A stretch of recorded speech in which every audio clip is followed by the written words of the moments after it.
And then that's when the light bulb went off, is if I partner with a multitude of these venues that already have an established following and community, then I can leverage what they've built over the years. And I don't even have to have that big of a following myself yet. And I can still sell out my events on a regular basis.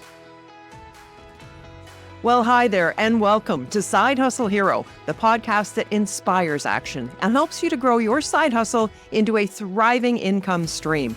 I'm your host, Joan Posavy, author of The Way Success Works. Turns out, Mike Reed's happy place was not working in the oil fields or pulling warehouse shifts. But he did find it one day when his life took a surprising turn. He attended a sound bath session, and everything changed.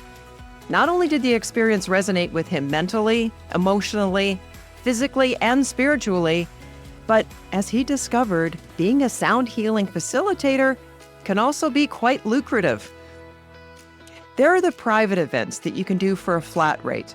And for public events, if you're charging $60 a person and receiving 70% of that, with 25 attendees, you're walking away with $1,000. Not bad for a few hours in an evening.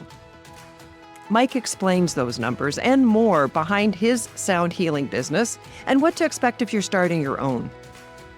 We also dive into practical tips on selecting the right venue, strategies for selling out your events, startup costs, and what it takes to become a sound healing facilitator. Plus, Mike defines what it actually is for anyone new to this calming yet profitable practice, and the roles and responsibilities of being the facilitator at an event. But before all that, if our chats are sparking your entrepreneurial spirit and providing valuable insights, consider showing your support by visiting sidehustlehero.com/support. That's where you can shoot me a virtual coffee. It's a real thing and a fun way to give the show a caffeinated thumbs up. Thank you so much. And in the show notes, I dropped a video of Mike leading a 50-minute sound bath so that you can actually see and hear what's involved. Now here's my conversation with the founder of Sound Quest Academy and sound healer, Mike Reed. Welcome, Mike. Great to be here. Well, you're known as a sound healer. Describe what that is. What do you actually do as a sound healer? A sound healer or sound bath facilitator, sound healing facilitator, is someone who holds the space for healing. I am not healing someone. They are actually healing themselves. Okay. And I am the facilitator that plays instruments such as gongs, crystal singing bowls, Tibetan singing bowls, harmoniums, ocean drums. And what we do is we emanate the full spectrum of sound. And the human hearing range is typically about 20 hertz to 20,000 hertz. Okay. But it's filling the space with the full spectrum of sound and vibration and frequency. And so what this does is something called resonance and brainwave entrainment. And it slows down the brainwaves. Okay.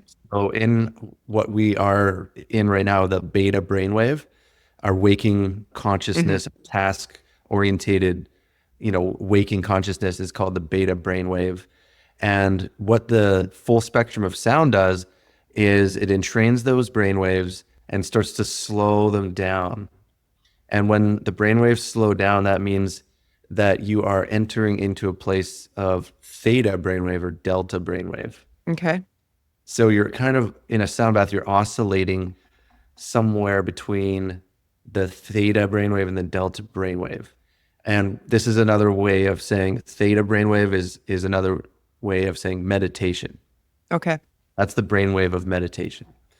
And delta is the brainwave of sleeping. Right. So you're kind of oscillating in this kind of non-sleep, deep rest state. And that allows the body to go from the sympathetic nervous system to the parasympathetic side of the nervous system, or the rest and digest side of the nervous system. And so when you're there, your body's returning itself to homeostasis, right? Okay. And the body's going through many different self-healing processes. The emotional body is clearing and resetting, and the energy body is recalibrating. The emotional body is shifting. You're returning yourself to homeostasis. When you describe those states, it's almost like people are going into a relaxed state, almost like they're in sleep mode, where that Right. recovery and rejuvenation happens. Exactly. So it's almost like an involuntary meditation. So for those people who seem to have a hard time calming their minds and just sitting in lotus position with their legs crossed, trying to get to this free flow meditation, a sound bath is great to give you a taste of what that actually is when you achieve a good state of meditation. It gives them something to focus on too, because there's an actual audible sound, right? Right. And and then, people are lying down in these spaces, ideally on their backs. Okay. And I'll do some breathing techniques with them before we start, maybe a body scan, like visualization process, guided meditation, and then I start the sound. And that usually primes them to be ready to receive the sound. So how long does it take someone for you to bring them into that theta delta brainwave state? It depends on what they're coming in the space Okay. with. Fair enough. It's been a very heady day for them, or if they are just someone who has a very strong mind in general, it might take a little longer for them to drop in fully. Okay. But some people might be very tired that day and just ready to receive. Then they're just already primed and ready to drop in immediately. It just depends on the individual. Right, because meditation is like a skill. So the more you practice, the better you get at it. You can drop into that state much more quickly than, say, the first timer that comes in and they're already freaking out because of their day. And so you're starting in a very different place with that person than the person that's maybe a little bit more practiced at it. Yeah, exactly. And then also, if it's someone's first time receiving a sound bath, they might kind of come in and wonder like what they've got themselves into. They don't Right. What the hell did my friend talk me into? Yeah. And so they might be like over analyzing things and just like not as receptive as someone who's been, let's say, 20 times or more. So if somebody signs up for a sound bath, what time commitment is that? Like, are we talking like an hour session or a weekend or? It's usually, I do 90-minute sessions myself. Okay. So And is that 101 or with the group?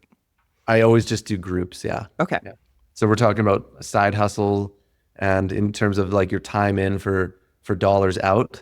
The cool thing about sound healing is that it doesn't have to be a one-on-one healing modality. Like say you're a massage therapist or acupuncturist or, a physical therapist. You can work on many people all at once. So in terms of your time in for dollars out, so like let's say you're doing a massage for someone and you charge $120 for that massage for an hour. But as a sound healer, you can charge, let's say, $60 per person and have like 20, 30, 40 people in the room with you at the same time. So the coolest thing that I realized after I left my job before I was doing this was that I could make the same amount of money or more in one 90-minute sound bath as I was making an entire 40-hour work week where I was working before. Really? As long as I filled the room and sold out the event, right? And, the people were showing up, and it was abundant in terms of attendance. Yes. I was like, wow, this is fantastic. And then I am just going to keep, copying and pasting this all over the region where I live. Yes. And I was doing like 15 of these events per month. And I still continue to do that ongoing circuit of events to this day. And how many people were in the room for you to be able to replace that salary of the week with that one event? Yeah, I usually have an average of about 25 people in the room with me all at once. Okay. And you're charging that $60? Yeah, that's my going rate. Sometimes I also have a flat rate for private bookings as well. Mm-hmm. Okay. That's $800 right now.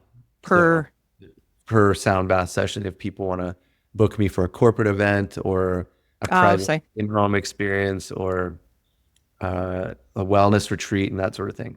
Right. Okay.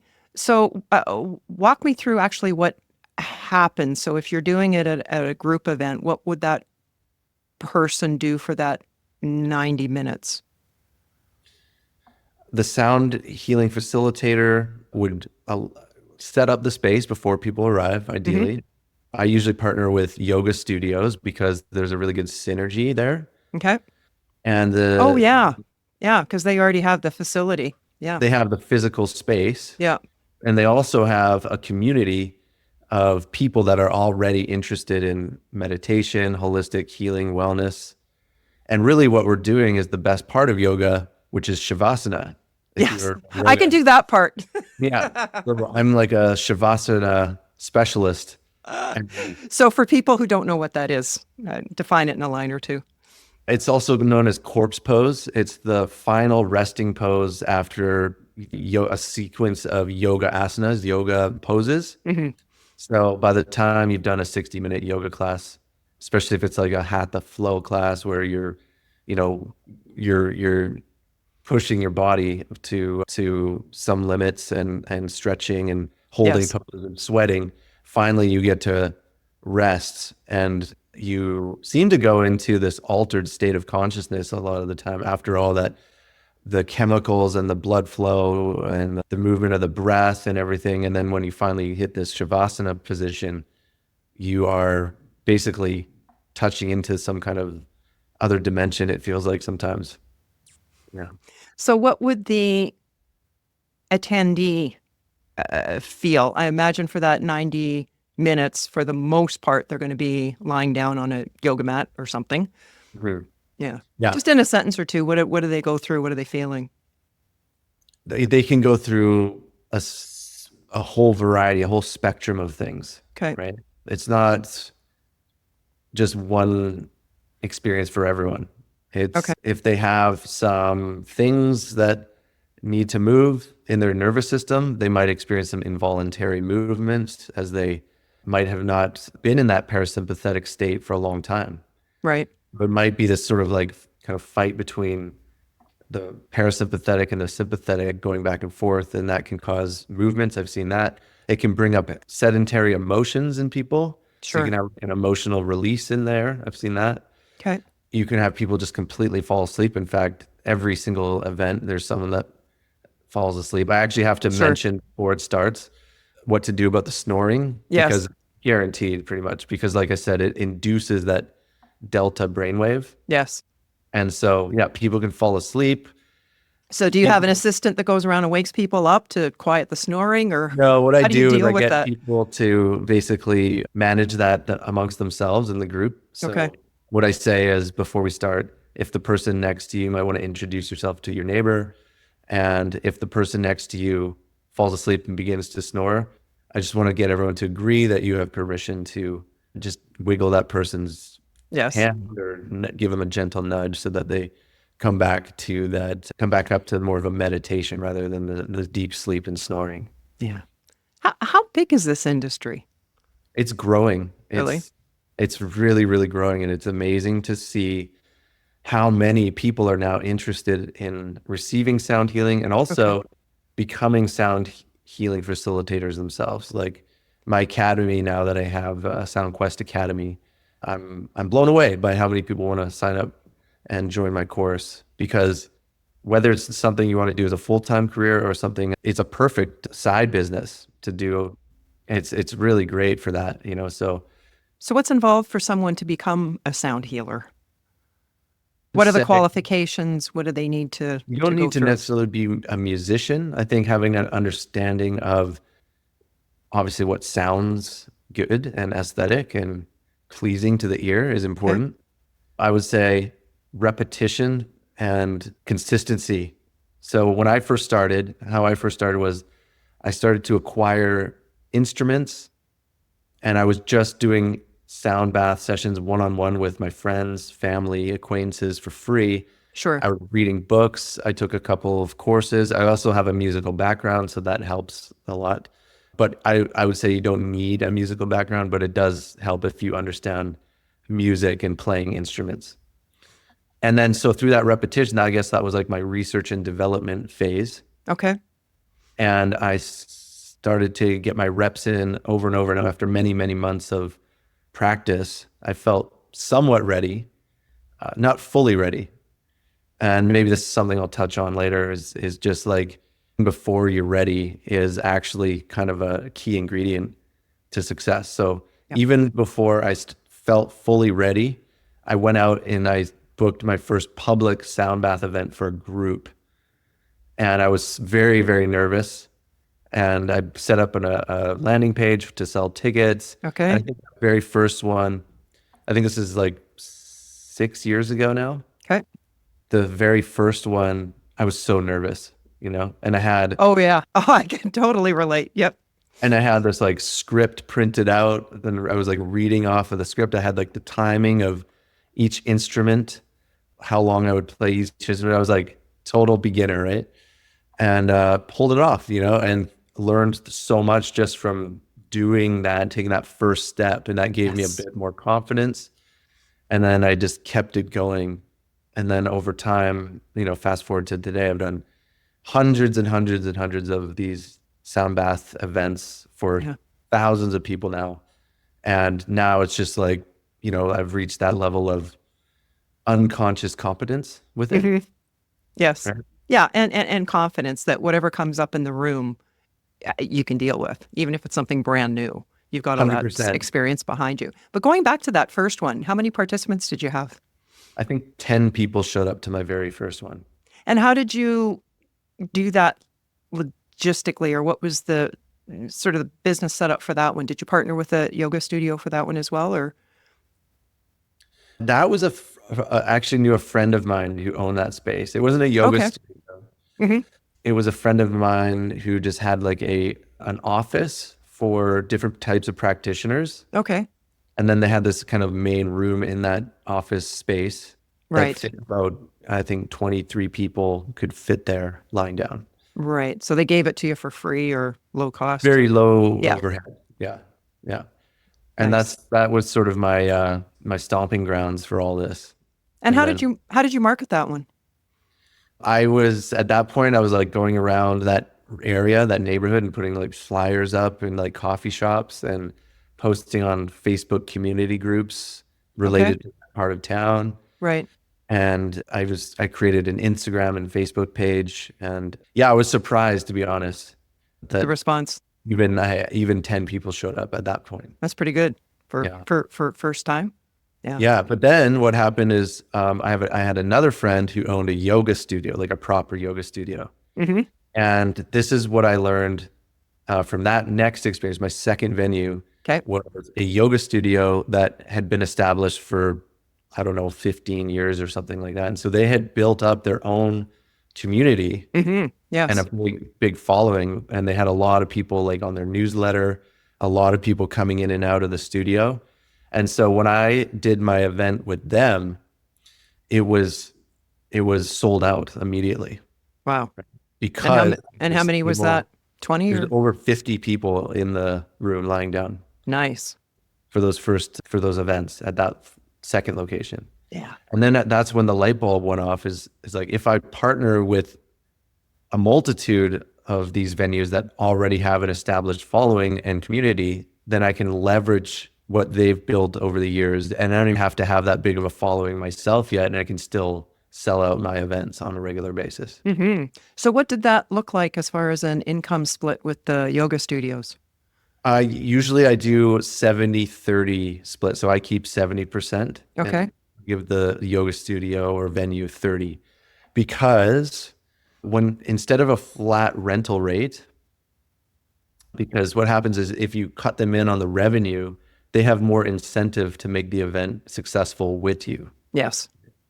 And so if it was just a flat rental rate, I don't think they would be as committed to the marketing your event with you. Right. Because the more people show up, the more money they're going to make. And also, the more awareness they're going to get for their business. New potential customers are coming in for my event, which they might then become aware of the studio. Yes. And maybe join and become a member there. When I was doing more seminars in the personal development space, the event myself, I would also offer free tickets to, in your case, the yoga studio owner, or maybe 5 extra tickets for them to give out, provided you get a minimum of 20 people or something like that. So just to add to that incentive Mm. for them to get behind it. And especially starting out too, so you're guaranteed some numbers in there just to start out with. And I used to do it was called a Wealth and Women Intensive Weekend. And like you, I would partner with somebody that already had that large mailing list, that large following. In my case, they were investment advisors, people already interested in finances. So it was that perfect partnership. So I can see that with the yoga studio. Mm. Mhm. How many instruments does somebody need to get involved in? Maybe talk to us about costs to start.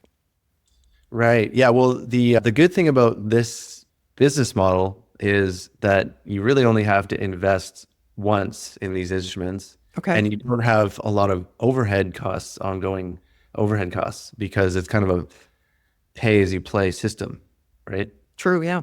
As opposed to like a brick and mortar business where you're Hmm. paying for lease, you would be maybe buying inventory to sell, hiring staff to run the place, like all those like ongoing overhead. Then you have to make a certain amount of money to stay out of the red every month, right? Right. Yep.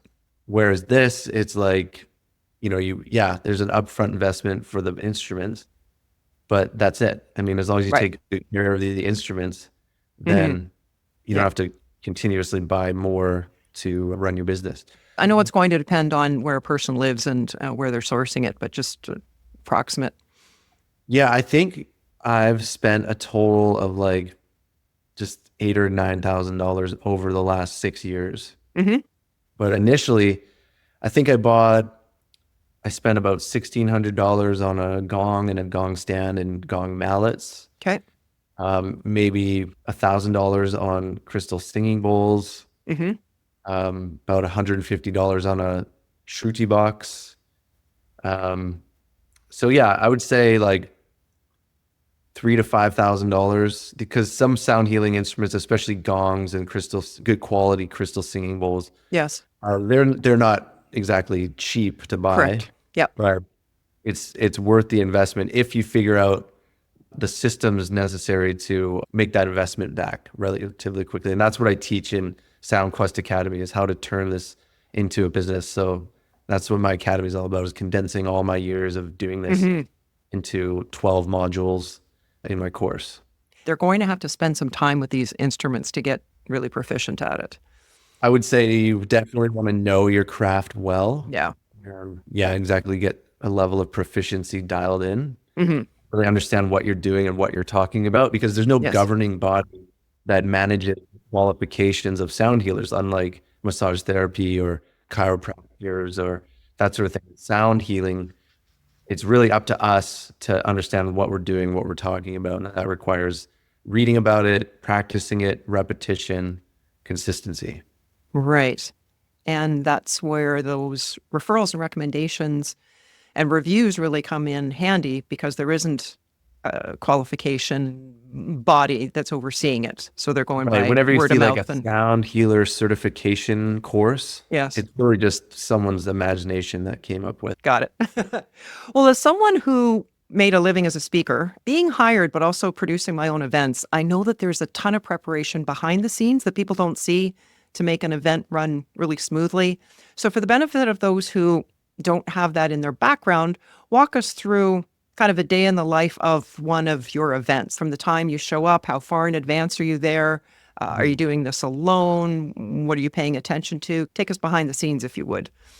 Absolutely. So, for example, I have an event tonight in Okay. Vancouver. The event starts at 7. It'll take me about 40 minutes to drive down there, so I'll leave at about 5:20 p.m. And it gives me an hour to set up the space and be ready for like the first attendees to start showing up and checking them in. Usually the venue I'm partnered with provides a person, like a staff member, to like check people in at the front desk. Okay. Takes me about 20 minutes to set up the space, my instruments, plus lay out the mats and the bolsters for people to lie on. Right. the lights, get the candles, the fake, plastic candles, like make it look and smell really nice. Like I want all this, the senses stimulated. The music is playing, the nice relaxing music. I want people to enter the space so that when they come and they show up, they know like this is a sacred space for healing and rest. And just as a little side note too, when you're choosing your venue, to be very aware of what outside noise could potentially Oh, be 100%. interfering. Yeah. Yeah. In my course, I offer the students a perfect venue checklist. Nice. Okay. And you got to definitely do your due diligence before you decide on a venue where you're going to be hosting, because the sound quality in the space and also potential outside disturbances, you want to be aware of those. Like you definitely want to choose a venue where there's not going to be street traffic, neighboring businesses that are making noises, Yes. a neighbor upstairs that might be stomping around or something like that. Yes. Water pipes running through the walls. Yeah, you definitely want to be aware of those things before you commit. I can't remember what US city it was, but at one point I was delivering a seminar in this ballroom. I had about half the ballroom, and then the other half was this other group. They came in mid-morning, and all of a sudden their band started to play. And then the music stopped, and there was this really loud uh, gentleman who was trying to recruit people into this religion. And it's like, come and the Lord will save you, and like really loud. And so that's, you really need to pay attention to the venue and who's going to be around you, especially for what you're doing. So you've set up this incredible space. Let me backtrack just a minute there. You mentioned people have coming in. Obviously, they're pre-registered. What software, what platform do you use for the registration? For the most part, I use Eventbrite. Yep. And I find it quite user-friendly, and it has Yes. a lot of features on there that I really appreciate, such as the fact that I can sync up my MailChimp account to Eventbrite. And so Okay. every time people sign up to my events, they automatically get transferred to my mailing list so that I can remarket to everyone that's ever come to my events. Right. All right. Great. So you're in the venue and you've set up this wonderful space. You've got help doing the check-in. And I suppose for somebody starting out, that's going to depend on how many people you've got. If it's, 10 or 15 people showing up, you could save some money and just do it yourself or have a friend there. The people that work to help set up the space and work the front desk, that usually comes with the revenue split. Oh, okay. Great. I don't actually pay them anything. Okay. So yeah, I leave Nice. my house, I make sure I'm there an hour before, set up the space, make sure everything's nice and serene before people start arriving. And then I start right when the event starts. Let's say it starts at 7 p.m. And then I run my sessions for 90 minutes. And I say 90 minutes because I think that's the right amount of time. I think 1 hour is actually too quick because I need about 10 to 50 minutes to make some opening statements, Sure. make sure some housekeeping things are in order, and then take them through like a guided process to really prime them, like I said, with breath work and body scanning to get them primed and ready to receive the sound bath. Then the sound bath is probably 60 to 70 minutes. And then I need about 10 minutes at the very end to just slowly start bringing them out of that altered space. Right. So that puts me at 8:30. Then I'll probably have some conversations with people. I think it's really important to build rapport and actually talk to the people that have come. So Yes. people come up and ask me questions. And this is a great thing too, is I love seeing the results afterwards. And I love how people are like kind of lining up to say thank you Yes. to me afterwards. And they want to Yes. share what they experienced. Mm-hmm. It's a very enriching feeling to see like how you've shifted their state. Right. As a result, they're coming out of there better off than when they entered. Yeah, I bet. Do they have the opportunity to do any sort of review or critique, or do you follow up with them in any way? I tell them to bring a journal with them to sort of track what came through. For themselves personally. And then I send a follow-up email the next day to remind them to sort of track what's coming up for them in the coming days. Okay. So Yeah. that's a follow-up piece for you. Yeah, I definitely Yeah. send an email the day after, and I remind them to follow me on social media and remind them of when the next one at that location is. and with the link to sign up to the next one. And so, yeah, and going back to the day of though, I'm back home by like 9:30 or 10. So Right. 4 to 5 hours door to door is usually the time frame to do an event. Right. Okay. So if you are charging $60 a person and you're taking 70%, that's $42. So if you've got even 20 people in the room, you're still looking at over $800 for the night. Yeah. I'm thinking So, somebody that's, just started out with that 10 or 20, so you got $400, $800 for the night. yeah, I mean, and it varies too. Like Monday night Tuesday night this week, I had an event where there's 31 people. And yeah, I made, I think, $1,200. Nice. And how often are you doing them? I would say 10 to 15 events per month, both public and private. So yeah, I often hit those 5-figure months Mm-hmm. just from my events. Yes. Not to mention what I have now going, which is my online courses. I was going to ask you about that in a sec. So, as far as the costs involved, once a person's got the instruments, obviously that's the biggest. And if you're doing a revenue split with a venue, then that's covered in that 30% that you're giving them. Is there any other major expenses that we're not Um, haven't talked about? I mean, obviously, whatever you're going to spend for marketing, but yeah, I mean, there's those little subscriptions like the MailChimp yes. subscription, Hmm. gas to travel around to these different locations. Sure. Um, Yeah. but other than that, there's nothing really like massive in terms of like ongoing overhead costs. Okay. And how are you building community now? Like, where are you finding clients today? Honestly, it's just a matter of the repetition and consistency is what I think Right. has really grown my business, just sticking with something and through just doing these events, I meet, well, like think about it. I have 25 people, 30 people in the room. It's Yes. almost like a networking opportunity as well, right? Yes. And if Yeah. people like it, Yeah. they'll say, "Oh, I want to book you for our corporate wellness day at my company," or "I know this person that does these retreats and they would love this experience," or so on and so forth. So Hmm. so many Yes. like, networking opportunities that like people are like portals to opportunities, and I'm always meeting people, Right. and so it's kind of there's been my own efforts to Yes. make it happen, but then there's also this other thing that has come in on top of it where it feels like I'm not even really doing any work, but these opportunities are just arising out of the blue. Like someone who told someone that, the go-to sound healer in my region here in southwestern BC. And then I got hired for this big Range Rover event up in Whistler. Nice. And I was there for 7 days and just doing sound baths for like VIP clients and guests at this really like high-end luxury lodge. Stuff like that, like just keep happening, and I've met people who hire me for these retreats and I have like an ongoing contract with them and I go and do their wellness retreats and that brings in like an extra 20 grand a year right there just from that one relationship. So yeah, it's just a matter of consistency, I think is the key, and Yes. continually building the network and community. I feel like I have an entirely different social sphere now just because of what I do. Hmm.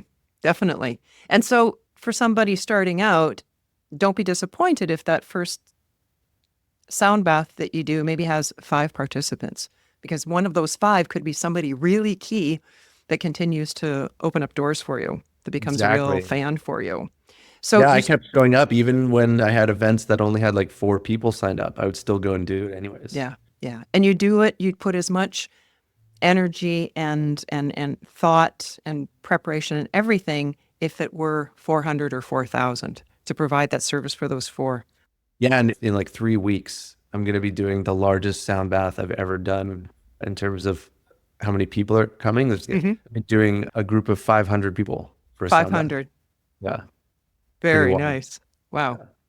I could have never imagined that I would be doing a sound bath for 500 people when I first started. And how did that gig come about? Again, just like knowing people who know people, and it's just that networking effect that comes around on itself through just like, just being in relationship with the right people. Hmm. I Is got this involved. something, is this a gig that you pursued and then got accepted or No, this is no? another one that sort of came to me through a mentor of mine. Hmm. He was like, I'm always kind of hiring mentors and taking courses and Yes. figuring out how to get better at things and personal development and all that sort of thing. And so one of my mentors said there's this big sort of like personal development wellness event happening. I think you would be a perfect component to like help people integrate, like after all this inner work and learning and Yes. repatterning and sort of thing. Hmm. Um, they can just at the end lie down and receive a sound bath. Is a perfect way to sort of finish off this weekend. Perfect. You've touched on a couple of revenue sources. Would there be a third revenue source for them out there, or basically it's those two? I would say in terms of actually going and performing sound baths, Hmm. one would be selling tickets to your own events, Yes. right? Mm-hmm. Establishing yourself as a sound healing facilitator who's available for private bookings and then have a flat rate for those private bookings. I use this Calendly, and people can click the link and choose a date that I'm available. And then there's a 50% deposit upon booking, right? And my Yes. going rate right now is $800. And yeah, that's going well. And then there's other things like affiliate marketing. You can also make money live streaming your sound baths, right? So you could do things like during COVID, especially, Yes. it was actually quite lucrative to, like, I had to pivot really fast because everything shut down and there's no more in-person events. All Yes. this. And so I was doing live streams out of my living room, and I would put Oh, my okay. my PayPal link in my Instagram bio, and I would do a sound bath and I would like announce it and people would all come to join the live sound bath. Right. And then I would say if you got value from this sound healing session, the link is in my bio. Really appreciate just a small donation of whatever you feel compelled to contribute. Okay. And I would have like 100, 200, 300 people watching the sound bath live stream, and I would see my email notifications coming in after it was amazing. It was just like I did 1 hour of a sound bath, and then I would just see the stream of like $5, $10, $15, $20. Some people would be very generous, $60. And Yes. then it would all add up. And I was like, I just made like $1,200, $1,300 in like 1 hour of doing a live stream. So Fabulous. kind of how I started making money during COVID. Hmm. Yeah. And I think that you could still do stuff like that. But another thing I do is affiliate marketing. Hmm. For example, I'm partnered with a company called Mindful Meds, which is like a mushroom supplement company, Okay. functional supplements for energy, cognitive function, all sorts of things. And I think they have a really good product. And I have an affiliate link, and I just share that link and promote their products. And I get like a 10, 15% commission on all. Right. Okay. You could Eh, go down that path and really get into affiliate marketing and get behind brands and products yes. uh, that you really resonate with that you love. Do you have physical products available at your workshops or sound baths? Like that I sell. Yes. Yeah, that's another revenue stream potentially. You could sell products. I know a sound healer who makes jewelry Okay. as well as her sound healing events, and then Yes. she like a display table Yes. and sells her adornments and the jewelry and things like that. Right. Oh, interesting. Huh. Well, you were working full time and Yes. you did this as a side hustle for a bit. Is that correct? Yes. So when I first got started, I was, in a bit of a transition, Okay. and I was working, like I just was taking jobs like where I could. And I was basically working in these like monotonous, boring warehouse jobs just to make some ends meet. Sure. But before that, I was up in northern Alberta, Hmm. and I was driving these giant trucks in an oil mine. Okay. It was good money, but it was like kind of soul crushing work, to be honest. I was We're- going to say that's light years away from what you're doing now. yeah. Including like the types of people that I was surrounded by as well. You know what I mean? So like now I'm in this health and wellness conscious spirituality space, Right. and it feels like kind of the opposite up there. How did you transition from the oil field to sound baths? Well, I would say I was in the oil industry driving these trucks around. I was about $50 an hour job. So it was, I'd make about $600 a day working these 12-hour days Okay. and nights. So the money was decent, but I was quite miserable. Right. And Yeah.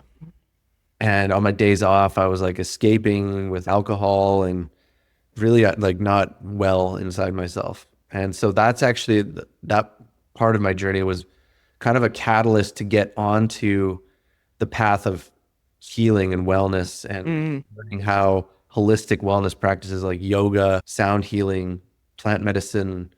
So up till then, you already knew the power of music, given that you're a Yeah, but musician. I actually didn't realize that music and vibration could have such a profound effect on one's mind and body. Before that, I was a musician in bands and I played on stages, and it was about entertainment, not wellness and healing. Right. So I see. Okay. Yes. so my path took me on this journey of healing and wellness seeking, and that's how I discovered sound healing. It's because I was practicing yoga, had this yoga studio, and there was a sound healing event that was happening, and I went in, laid down on that mat, and received the sound bath. And I'll never forget, that first experience, because I was just like mind blown, and I was vibrating and just like, wow, what I've never achieved like a deep meditation like that before. And so that's what kind of got me interested in it, because it had musical qualities to it. Yes. And so I went down this rabbit hole of like getting obsessed with it. And then I started acquiring my instruments, and that's how the whole journey began. Got it.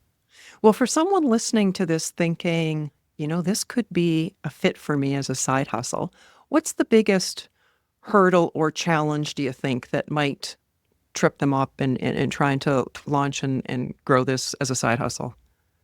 I would say like comparing your year one to someone's year 20. Oh, we're so good at that, aren't we? Yeah. Right. So Yeah. like, don't look at someone like me who's been doing this for years and, can make a 6-figure income. And just because I'm further down the path doesn't mean that you don't have a shot at it. Yes. I started from nothing. There was already people who were doing this well ahead of me. Right. So just don't compare and despair, I would say. Wise advice. What's the best way for our listeners to connect with you, Mike? Please follow me at Instagram. It's SoundQuest and SoundQuest Academy. Okay, perfect. We'll make sure that's in the show notes. Also, I have a YouTube channel. So if you're interested in learning instruments, and I have tutorial videos, and I have some really good videos on, learning all this stuff on my YouTube channel, which is SoundQuest Academy, the YouTube channel. Fabulous. I'll make sure those links are there as well. Yeah.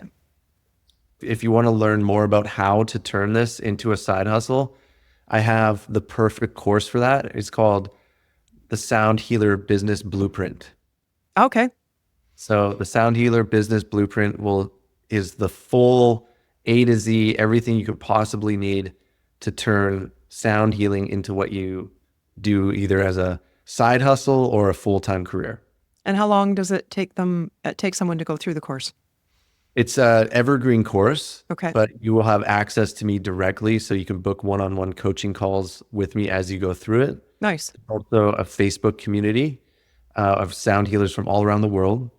And you can reach out there and connect and get supported by others, fellow sound healers on the path. And there's also a WhatsApp group to communicate through as well.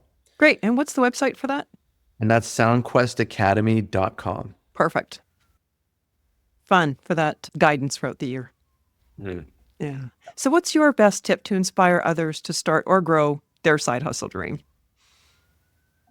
My best tip would be start before you're ready. Always going to be something that feels like it's not perfect or that you haven't learned enough. But by waiting for the perfect moment really only delays your progress, and action creates clarity. So once you take that first step, doors you couldn't even see before will start to open. So Yes. don't be afraid to fail either, because every challenge is a learning opportunity. And the quicker you start, the quicker you're going to adapt and you're going to grow. I couldn't agree more. Thank you so much, Mike, for giving us insights into becoming a sound bath facilitator, and for your insights on the industry, and for being today's Side Hustle hero. Appreciate you. Thanks so much, John. No matter what kind of side hustle you're building, if you're hosting an event to promote yourself or invited to speak as an expert, and only 4 people show up, stay positive. As we discussed in this episode, when Mike mentioned it happened to him, the key is to give it your all, because you never know what could come from it. It could lead to a valuable connection, a great referral, or at the very least, you've gained experience and had the opportunity to refine your craft. Then, to turn it into a solid learning experience after the event, take a moment and ask yourself, what went well? What should I repeat? What would I do differently in the future to make it even better? After every presentation I do, whether that's for 4 people or 400, I always reflect by asking myself, what did I like about it? What went really well? And how can I make it better in the future?